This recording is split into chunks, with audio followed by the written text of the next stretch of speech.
నా రక్తం అయిన నా డైరెక్టర్ విజయ్ గారు.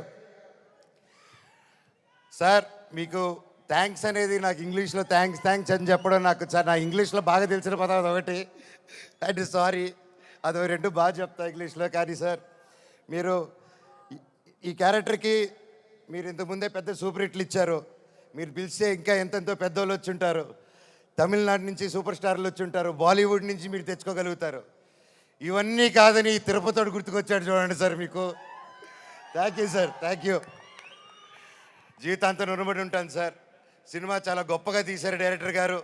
మనస్ఫూర్తిగా నేను ఎన్నో ప్లాన్లు చేశాను. లాంచ్ రీలాంచ్ ఇలా చేద్దాం, అలా చేద్దాం, ఇలా చేద్దాం అని. మనం ఒకటి అనుకుంటే దేవుడు ఇంకోటి అనుకుంటారండి. శివుడిని శివయ్య అని పిలిస్తే రాడు.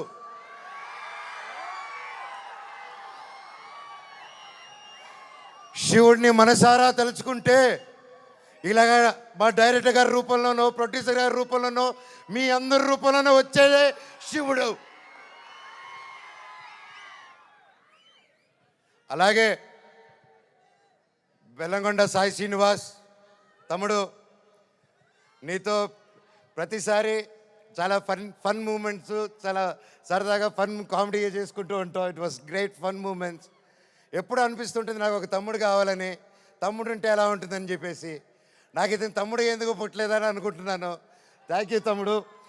లైఫ్లో నీకు ఒక అన్నగా, ఎప్పుడు అండగా, తోడుగా, చీటికేస్తే నీ ముందు ఇవ్వాలి. ఇలాగే ఎప్పుడు మన వచ్చి ఉంటాడు నీకు. బాబాయ్ నీ గురించి ఏం చెప్పాలి బాబాయ్? నారా రోహిత్ నా ప్రాణ స్నేహితుడు. చిన్నప్పటి నుంచి మా అనుబంధం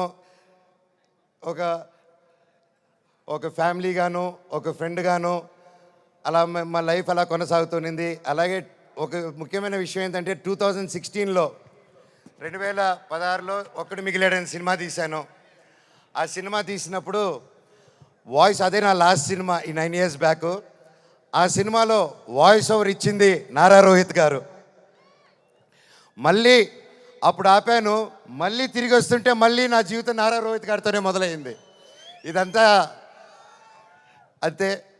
సో ప్రతి ఒక్కరికి పేరు పేరున అండ్ ముఖ్యంగా చెప్పాలంటే నారా రోహిత్ గారిది ఈ మూవీలో అండ్ సాయి గారిది పర్ఫార్మెన్సెస్ మైండ్ బ్లోయింగ్, అద్భుతం అద్భుతం అద్భుతం.